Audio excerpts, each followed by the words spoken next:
मैं सेल्फ सत्या कुर्रे और मैं स्वस्थ हूँ और उम्मीद करती हूँ होप करती हूँ कि आप भी जो है वो स्वस्थ होंगे और अपने तैयारी में व्यस्त होंगे। ठीक है, तो आज हम जो है वो साइंस के क्वेश्चन के साथ जो है वो रूबरू होंगे, है ना। साइंस के क्वेश्चन मतलब इसमें फिजिक्स के भी क्वेश्चन रहेंगे, बायोलॉजी के भी रहेंगे और जो है वो केमिस्ट्री के भी क्वेश्चन रहेंगे। और ये जो है 2022 और 2019 का क्वेश्चन है।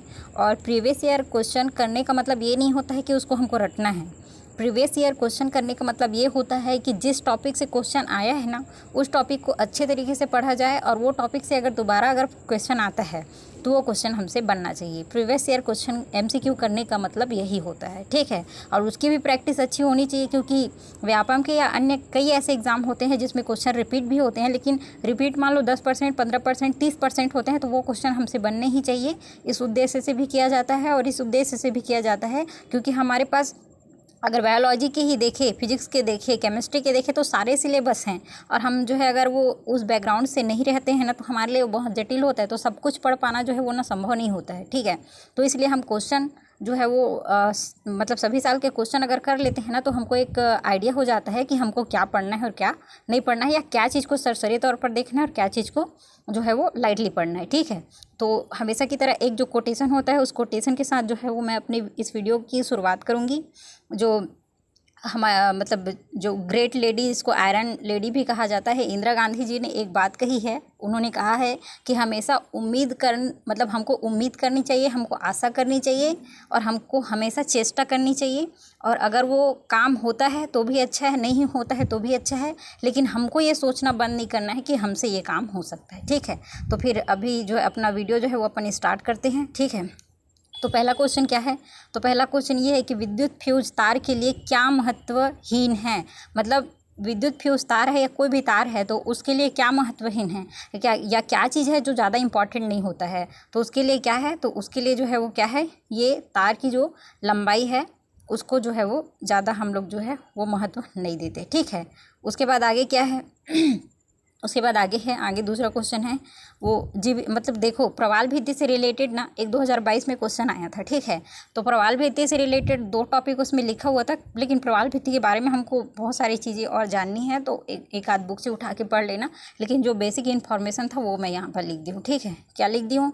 तो यहाँ पर लिखी हुई है कि जीवित प्रवाल बाहरी किनारों एवं ढलानों पर पाए जाते हैं, उन स्थलों पर पाई जाती है जहाँ तापमान जो है वो 20 डिग्री सेल्सियस से अधिक होता है और लवण जो है वो 35% तथा उच्च जैव मास होते हैं। उच्च जैव मास मतलब जहाँ पे जो है वो पेड़ पौधे जो है वो उनकी घनत्व जो है वो ज़्यादा होते हैं, मतलब वहाँ पे संकेंद्रण उनका ना 70% होता है, लेकिन विश्व में ना उनकी जो पाए जाने की संभावना होती है वो बहुत कम होती है। ऐसा क्षेत्र जिसका पूरा विश्व में जो 100% पाया जाता है उसका 70% या उतना ही अधिक जो घनत्व है वो किसी एक जगह पर केंद्रित हो, तो ऐसा स्थान में गिना जाता है किसको? प्रवाल भित्ति को। ठीक है, आगे देखते हैं क्या है। तो एक अनुचुंबकीय पदार्थ की पारगम्यता है एक से अधिक, ये 1 लाइनर फैक्ट है। ठीक है, कहीं से भी उठा के अगर कुछ भी पूछा जाता है ऐसा क्वेश्चन, जो मतलब अगर हम उसको पढ़े हैं ना तभी बनेगा, नहीं तो नहीं बनेगा, तो ये क्वेश्चन वैसे ही टाइप का एक था। ठीक है, उसके बाद है एक्स किरण को शक्तिशाली चुंबकीय क्षेत्र में प्रक्षेपित किया जाता है तो बिल्कुल भी विक्षेपित नहीं होता है, क्योंकि इसमें कोई आवेश नहीं होता है। मतलब ये क्वेश्चन ऐसा आया था कि एक्स किरणों को अगर शक्तिशाली चुंबकीय क्षेत्र में प्रक्षेपित किया जाता है तो क्या होता है? तो विचलित होता है, विचलित नहीं होता है, कि ऐसे 4 ऑप्शंस दिए हुए थे। तो विचलित नहीं होता है, तो विचलित नहीं होता है उसका क्या कारण है? तो विचलित नहीं होता है उसका कारण ये है कि उसमें जो है क्या है, आवेश जो है वो नहीं पाया जाता है। ठीक है, आगे बढ़ते हैं। आगे क्या है? चुंबक, मतलब यहाँ चुंबक ऐसा मतलब आ रहा है ना, तो हमको एक चुंबक वाले टॉपिक को पढ़ लेना है ताकि वहाँ से दोबारा क्वेश्चन आए तो वो क्वेश्चन हमसे बनना चाहिए। ठीक है, तो आगे क्या है? चुंबक अपना गुण खो सकते हैं, ये तो मतलब सभी को पता है। ये क्वेश्चन क्यों लिया गया है, इसका मतलब ये नहीं है कि क्यों लिया गया है। चुंबक से आने वाले हर क्वेश्चन को आप पढ़ लीजिए, क्योंकि वहाँ से एक आध क्वेश्चन आ ही रहे हैं। तो गर्म करने पर भी, हथौड़े से पीटने पर भी, ऊंचाई से गिरने पर भी उसका क्या होता है? उसका गुण जो है वो खोते हैं। ठीक है, खो जाता है, या उसकी जो क्वालिटी है वो कम हो जाती है, कह सकते हैं। ठीक है, उसके बाद आगे है ग्रीन हाउस प्रभाव एक ऐसी प्रक्रिया है जो तब घटित होती है जब पृथ्वी के वायुमंडल में उपस्थित गैसें सूर्य की गर्मी को रोक लेती हैं। ग्रीन हाउस प्रभाव के लिए आगे मैं एक जो है वो पाई चार्ट बनाई हुई हूँ, ठीक है, उसको मैं आगे बताऊँगी ही। उसके अलावा यहाँ पे ये बता देती हूँ कि जो कार्बन डाइऑक्साइड गैस है, ठीक है, सबसे ज़्यादा कौन प्रभावित करता है, तो जो कार्बन डाइऑक्साइड गैस है ना वो लगभग कितना 79% पॉइंट कुछ है, ठीक है। और मीथेन गैस है, ठीक है, ये भी जो है वो इसके बाद सेकंड नंबर में है। उसके बाद N2O है, ठीक है, क्लोरोफ्लोरोकार्बन है, ठीक है। और इसके अलावा जो है और धूल के कण वगैरह हैं, ओजोन जो गैस है, ये सारी गैसें जो हैं वो ऐसी गैसें हैं जो क्या करती हैं, जो तापमान को ना यहीं पे कंट्रोल करके रख लेती है। लेकिन मैक्सिमम स्टूडेंट इसको पढ़ते हैं तो ऐसे सोचते हैं कि इसका सिर्फ ना बैड इफेक्ट है, लेकिन इसके अच्छे इफेक्ट्स भी हैं। और कैसे हैं उसको आप तुरंत समझ जाएंगे जब मैं आपको एग्जांपल दूंगी कि ऐसी खेती की जाती है जो ग्रीन हाउस पद्धति से की जाती है। मतलब ऐसा फसल जिसका बाहरी वातावरण से कोई लेना देना नहीं रहता है, उसको ऐसे ही एटमॉस्फेयर में मतलब बिल्डअप किया जाता है। कई जगह आप लोगों ने ऐसा देखा होगा, ठीक है। तो ऐसे फसलों के लिए वैसा वातावरण तैयार किया जाता है, लेकिन हमारे लिए वो वातावरण जो है वो अधिक गर्मी बढ़ने के कारण ठीक नहीं होता है, इसलिए हम उसको ऐसा समझते हैं, ठीक है। आगे उसके बाद देखेंगे नेक्स्ट क्वेश्चन ये है कि पृथ्वी पर पहुंचने वाली प्रकाश में से सौर ऊर्जा का लगभग 1 से 2% भाग प्रकाश संश्लेषण में प्रयोग होता है। हमेशा हम साइंस को स्टार्टिंग से पढ़ते आ रहे हैं, फोटोसिंथेसिस, प्रकाश संश्लेषण कहाँ से होता है, मतलब क्या क्या इसमें उपस्थित होता है, सब लोग जानते हैं, ठीक है। कार्बन डाइऑक्साइड होता है, क्लोरोफिल होता है ना, जल की उपस्थिति में ये सारी चीज़ें होती है। प्रकाश जो है वो सूर्य से आता है, तो ऐसे लगता है कि पूरा 100% प्रकाश आता है और उसी में यूज़ हो जाता है, लेकिन नहीं, सिर्फ उसका 1 से 2% भाग ही यहाँ पे क्या होता है, यूज़ होता है, जो कि पिछले बार क्वेश्चन में 2022 में या 2019 में इसको पूछा गया है, ठीक है। उसके बाद आगे देखते हैं जैव संगठन का सही क्रम। जैव संगठन का सही क्रम कहने से मतलब ये है कि जो बायो वाले होंगे ना उनके लिए तो मतलब अनारम है, ये ABCD है, ये जैसे कि पहली दूसरी वाले क्लास के बच्चों को पता होता है वैसी चीज़ें हैं कि कोशिका होती है, फिर ऊतक होता है, फिर अंग होता है, फिर अंग तंत्र होता है, उसके बाद साइंस होता है, शरीर होता है, शरीर या उसी को जीव बोल दिया जाता है, ठीक है। तो मतलब कि ये सीक्वेंस जो है इसी क्रम में जो है वो कभी भी कई पेपर में ऐसे पूछे जाते हैं, लेकिन इसका मैं आगे एक चार्ट बनाई हूँ, जो कि चाहे आप जो है वो बायो बैकग्राउंड से आते हो, चाहे नॉन बायो बैकग्राउंड से आते हो, वो आपको एकदम क्लियर हो जाएगी। पर यहाँ पे ये सीक्वेंस यही है कि जैव संगठन मतलब जो जीव बना हुआ है, कोई भी चीज़, मतलब जो जीव है, जो सांस लेता है, भोजन करता है, उत्सर्जन करता है, ये सारी क्रिया करती है। उसका शरीर कैसे बना है, तो कोशिका के बाद ऊतक, ऊतक के बाद अंग से अंगतंत्र और उसके बाद शरीर, इस तरीके से बना है। और ये जो है पिछले बार एक क्वेश्चन आया है, ठीक है। उसके बाद है कभी कभी ऐसे पूछ दिया जाता है कि इलेक्ट्रॉन की खोज किसने की, प्रोटॉन की खोज किसने की, उसके बाद न्यूट्रॉन की खोज किसने की, पॉजिट्रॉन की खोज किसने की, मेसॉन की खोज किसने की। तो सभी के जो है वो नाम याद कर लेना। बाकी ये 3 जो है वो मैं यहाँ पे लिख रखी हूँ कि इलेक्ट्रॉन की खोज जे थॉमसन ने की है, प्रोटॉन की खोज रदरफोर्ड ने की है। और यहाँ पर एक चीज़ और मैं यहाँ पर लिखना भूल गई हूँ, पर ना यहाँ पर प्रोटॉन की खोज में ना एक चीज़ और, ये कभी कभी ये रदरफोर्ड का नाम रहता है, तो कभी कभी गोल्डस्टाइन का भी नाम रहता है। तो दोनों में से अगर किसी का भी नाम दिया हो ना तो आप उसको मेंशन कर सकते हैं, ठीक है। उसके बाद आगे यहाँ पे न्यूट्रॉन की खोज जो है वो चैडविक ने की है। कब की है ये डेट उतना इंपॉर्टेंट नहीं है, पर किसने किया है ये आपको मेंशन करना है। कभी कभी मेसॉन और पॉजिट्रॉन का भी आप लिख के रख सकते हैं, ठीक है। लिखने वाला कोई पेपर अगर आता है ना तो उसके लिए इम्पॉर्टेंट है, क्योंकि इतनी जानकारी सबको पता होती है, ठीक है। उसके बाद 1 लाइनर आया था, नारियल के खाने योग्य भाग को क्या कहा जाता है, तो उसको भ्रूणपोष कहा जाता है। भ्रूणपोष क्यों कहा जाता है, क्योंकि भ्रूण मतलब हम लोग बेसिकली मतलब ऐसे मतलब जानते हैं बायोलॉजी, ऐसे लगता है कि बीज को भ्रूण कहा जाता है, ठीक है। तो भ्रूण जो है पोषण किससे करते हैं, तो आसपास की जो भित्ति होती है ना उससे करती है ना। तो जिस भाग को हम खाते हैं वो भ्रूणपोष है ना। उसी नारियल मतलब जो हमारे खाने योग्य भाग है, इसलिए उसको भ्रूणपोष कहते हैं, ऐसा नहीं है। जो भ्रूण पाया जाता है, भ्रूण मतलब जो उसमें बीज पाया जाता है, उसके वो पूरा पोषण का काम करता है, इसलिए उसको भ्रूणपोष कहा जाता है, ठीक है, जिसको हम खाते हैं, ओके। देन किरणें तथा श्वेत सूर्य प्रकाश दोनों की चाल समान होती है, ठीक है। 1 लाइनर क्वेश्चन है, कहीं से भी फैक्ट है, उठाया है, पूछा है, ठीक है। आप बुक पढ़ते रहेंगे तो ये चीज़ें आपको समझ में आएंगी। ये इसका चाल भी होता है, जैसे कि यहाँ पे हम लोग पढ़ते हैं ना कि प्रकाश की चाल 3 × 10⁸ मीटर प्रति सेकंड होती है। वैसे ही यहाँ पे किरणें तथा श्वेत सूर्य का प्रकाश दोनों की चाल समान होती है, तो इसका भी कोई चाल है जो कि दोनों के क्या है, समान है, ऐसा बताया गया है, ठीक है। उसके बाद है किरणें ये क्वेश्चन रिपीट हुआ है, सेकंड नंबर में आते हैं।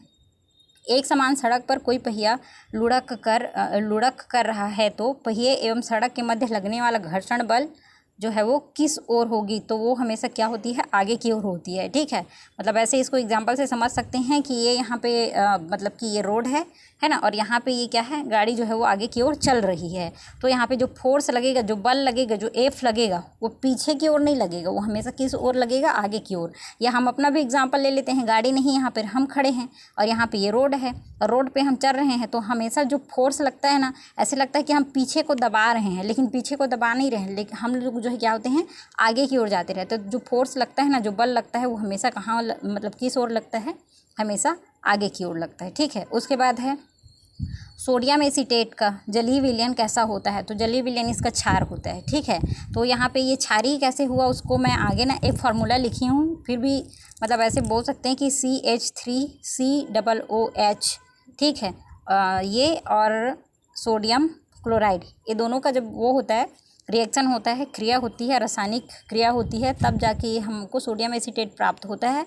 और जो सोडियम एसीटेट होता है वो लवणीय होता है, ना तो क्षार होता है ना तो अम्ल होता है, लेकिन जब इसको जल में घोला जाता है ना, तो इसकी जो प्रॉपर्टी होती है, इसकी जो क्वालिटी होती है, या इसका जो टेस्ट होता है, इसका पीएच मान होता है, वो कैसा आता है, क्षारीय आता है। ठीक है, उसके बाद आगे है क्या है, विटामिन डी जो है, मतलब वैसे तो हमारे शरीर में कई ऐसे तत्वों को एब्जॉर्ब करने के लिए अलग अलग चीज़ें बनी होती है, पर स्पेशली अगर अच्छा मतलब उपयुक्त जो इस चारों में अच्छा हो, ऐसा करके अगर पूछा जाए, तो विटामिन डी जो होता है वो कैल्शियम और फास्फोरस के अवशोषण के लिए उपयुक्त होता है। कहाँ पे, हमारे शरीर में। ठीक है, हमारे शरीर में जो विटामिन डी पाया जाता है, उसका बेसिकली क्या काम है, ऐसा करके अगर पूछा जाता है, तो कैल्शियम और फास्फोरस को क्या करता है, एब्जॉर्ब करता है।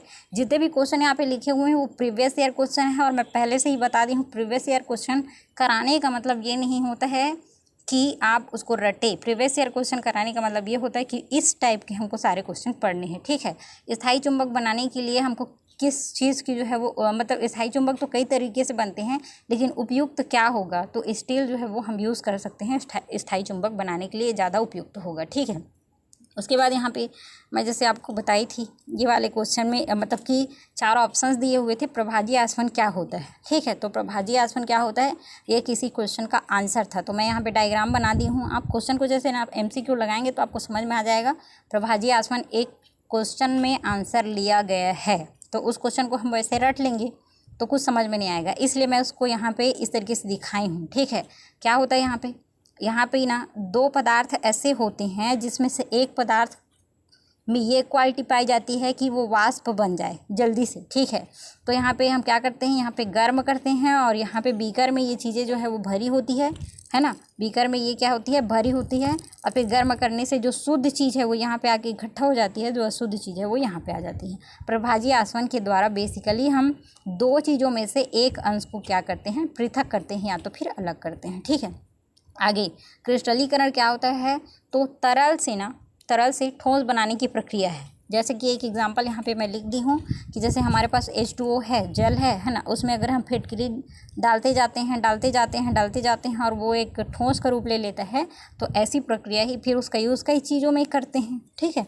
तो ये क्या कहलाता है, क्रिस्टलीकरण कहलाता है।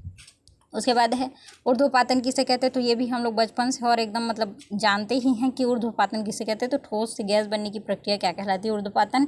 लेकिन जस्ट इसका अपोजिट जो है बहुत कम लोगों को पता होता है कि गैस से ठोस बनने की क्रिया क्या कहलाती है, तो ये निक्षेपण कहलाती है। ठीक है, आगे बढ़ते हैं। आगे क्या है, आगे इसको मैं वही लिख दी हूँ, पूरा महाभारत टाइप का, आप इसको समझ जाएँ, और नहीं समझेंगे तो मैं बताती हूँ कि अगर यहाँ पर ठोस लिखा है, ठीक है, यहाँ पे क्या लिखा है, ठोस से गैस बनता है, अगर कोई चीज़ ठोस से गैस, तो उसको गलनांक कहेंगे। ठीक है, द्रव से अगर कोई ठोस मतलब अगर कोई ठोस से क्या बन रहा है, द्रव बन रहा है, तो उसको गलनांक कहेंगे। ठीक है, द्रव से अगर कोई वो ये बन रहा है तो उसको क्वथनांक कहेंगे। ठीक है, और द्रव से अगर कोई गैस बन रहा है, द्रव से क्या बन रहा है, गैस बन रहा है, तो उसको वाष्पीकरण, और गैस से वापस अगर कोई क्या बन रहा है, द्रव बन रहा है, तो उसको संघनन कहेंगे। यहाँ पे लाइन खींचना भूल गई हूँ, पर अगर गैस से द्रव बनता है तो उसको संघनन कहेंगे। ठीक है, उसके बाद ठोस से गैस बनता है तो उसको ऊर्ध्वपातन कहते हैं, और यहाँ पर क्या चीज़ से, यहाँ पे गैस से अगर ठोस बनता है तो उसको निक्षेपण कहते हैं। कई लोग एमसीक्यू करा रहे हैं तो इसको 7-8 क्वेश्चन एक साथ डाल दिए हैं, है ना, 7-8 क्वेश्चन एक साथ, मतलब इसको ये बनता है तो क्या कहते हैं, इसको ये बनता है, तो अलग अलग से नहीं पढ़ना है, एक चार्ट बनाना है और सीधा इसको यहीं पर 4-5-7 जितने भी तरीके से पूछा जाए यहीं पर इसको कर लेना है, ठीक है। उसके बाद मैं आगे बोल रही थी ना कि कोई भी चीज़ कहाँ से बनता है कहाँ से नहीं बनता है, तो ये चीज़ें ना एकदम अध्यात्म बन के, दार्शनिक बन के आप इसको देख सकते हैं। मतलब कि बेसिकली मैं इसको बताने की कोशिश करी हूँ, ठीक है। क्या है, कोई भी पार्टिकल होता है, कण होता है, छोटा से छोटा कण, ठीक है, उसको क्या कहते हैं, अभी तक जो हमारे पास प्रूफ है उसके हिसाब से इलेक्ट्रॉन कहेंगे, प्रोटॉन कहते हैं, या तो फिर न्यूट्रॉन कहते हैं, ठीक है। इन्हीं कणों से मिलकर, है ना, इन्हीं कणों से मिलकर क्या बनता है, परमाणु बनता है अपना, परमाणु, ठीक है। परमाणु ये कुछ भी चीज़ है, अब परमाणु से फिर हमारे तत्व शुरू हो जाते हैं, सेम टाइप के एटम्स से मिलके क्या बनता है, अपना परमाणु बनता है, ठीक है। तो यहाँ पे परमाणु हो गया, तो परमाणु के मिलने से अणु बनता है, लेकिन अणु और पदार्थ जो है वो एक मतलब सेम अवस्था में इसको रख सकते हैं, क्योंकि अणु एक क्या है, पदार्थ ही है जो किसी न किसी फॉर्म से बना हुआ है।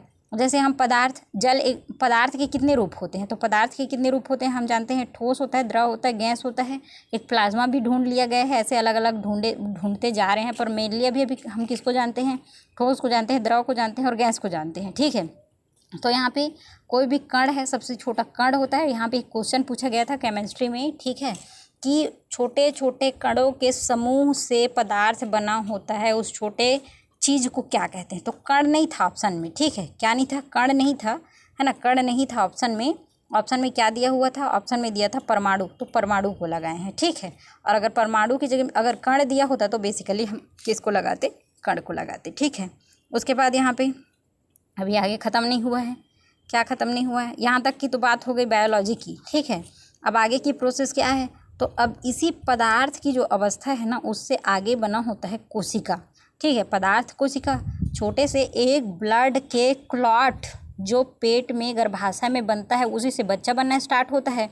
तो वो क्लॉट किस फॉर्म में होता है ना, वो प्लाज्मा फॉर्म में होता है ना, मतलब कि द्रव भी होता है, हल्का सा ठोस भी होता है। तो यहाँ से केमिस्ट्री से हमारा क्या जुड़ जाता है, बायो जुड़ जाता है, और कोशिका, कोशिका से फिर ऊतक, ऊतक से फिर अंग, अंग से अंगतंत्र, और अंगतंत्र से फिर जीव बनता है। इस तरीके से केमिस्ट्री, फिजिक्स और बायोलॉजी तीनों जो है एक दूसरे से जुड़े हुए हैं, जो कि CDP में क्या कहलाता है, सामूहिक रूप से या सहसंबंध रूप से एक दूसरे को पढ़ना कहलाता है, जो कि हम पढ़ रहे हैं, ठीक है।